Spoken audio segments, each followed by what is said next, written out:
你有沒有這樣的經驗？聽一首詩歌，突然熱淚盈眶，在教會裡禱告，仿佛感覺有誰在回應你，甚至在某個夜晚仰望星空時，內心升起一種超越語言的敬畏與感動。而這時，腦袋中冒出一個聲音：等等，這會不會只是大腦搞的鬼？當代神經科學家已經能精密地描繪我們的大腦如何在喜悅、悲傷、靈性經歷中發電，釋放化學物質，點亮特定區塊。許多人開始懷疑，我們感受到的信仰是不是真的有神的證據，還是不過是大腦自導自演的一場內在戲碼？那麼，我們是否只是一部生物機器？信仰不過是神經放電的副產品。大腦掃描下的屬靈時刻，美國賓州大學的神經學家 Andrew Newberg 做了一項實驗，他讓修行中的佛教僧侶與天主教修女分別在冥想與禱告的高峰期接受腦部振子斷層掃描。令人震驚的是，他們的腦部某些區域竟然以驚人的一致性亮了起來，尤其是專注、情感和自我意識相關的區域。再來是哈佛大學的研究團隊發現，在人們閱讀聖經、背誦詩篇或聆聽敬拜詩歌時，大腦中掌管情感與道德判斷的區域活躍起來，而且與人際連結、愉悅感的區塊高度重疊。換句話說，屬靈經驗不是空的，它真的發生在我們的大腦裡。所以問題來了，信仰是否就是一種神經幻覺？我們感覺到神，會不會只是大腦想象出來的？或者神創造了大腦，使我們能經歷它？這是一個繞不開的核心問題。因為如果信仰只是腦袋的電流跳動，那我們何必去相信神呢？是大腦創造神，還是神設計大腦？這裡有一個耐人尋味的邏輯悖論。如果一切都是腦袋的作用，那連我們能這樣思考這件事本身，也只是神經訊號的連鎖反應，根本沒有所謂真理與自由意志可言。那麼為何還要相信我們的思考是可信的？這正是一些無神論神經科學家無法解釋的悖論之一。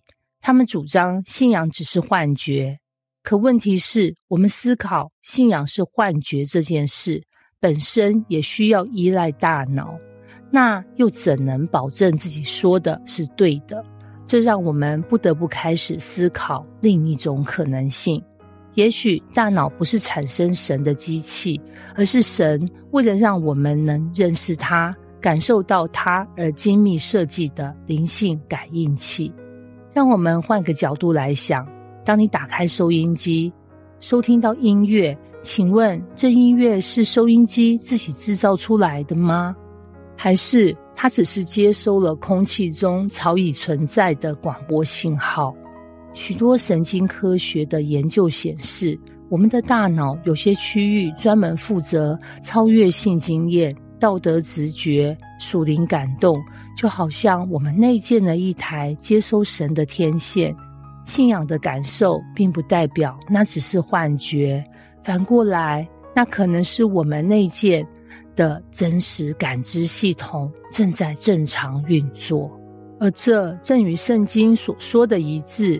神從一本造出萬族的人住在全地上，要叫他們尋求神，或者可以揣摩而得。其實他離我們個人不遠。使徒行傳17章26到27節，我們被造時就預設了尋找神的能力，不是幻想，不是偶然，而是設計。科學無法回答的意義問題。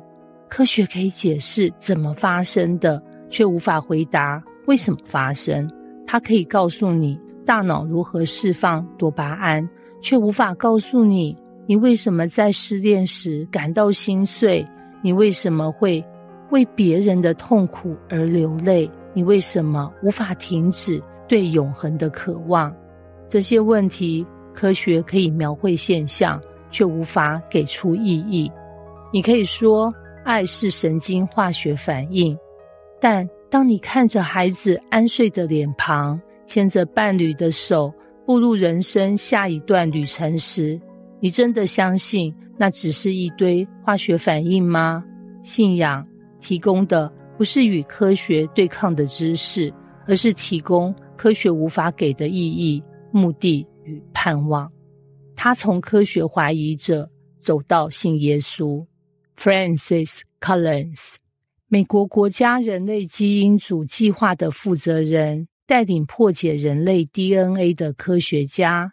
他是世界級的醫學與基因科學權威，也是虔誠的基督徒。他年輕時自認是無神論者，直到在醫院見證了無數病患臨終的信仰力量，他開始認真思考，為什麼那些人在面對死亡時竟有如此堅定與平安？他開始讀聖經，研究宇宙起源、生物演化、人類道德本能，最後得出一個結論：若沒有神，這一切都無法自圓其說。Collins 說，信仰不是科學的敵人，它是更高層次的答案。結語：你是機器還是被愛的靈魂？如果我們只是高度進化的生物機器，那麼愛、希望、正義、信仰這些非物質現象都只是虛構的幻影。但如果我們是被設計出來，並且有能力與創造者連結的靈魂，那麼信仰不只是可能，而是極其合理。大腦不創造神，它只是神給你的收音機。問題是，你有沒有打開它？你願不願意相信，那些在你生命中出現過的靈性時刻，其實不是幻覺，而是神對你發出的呼喚。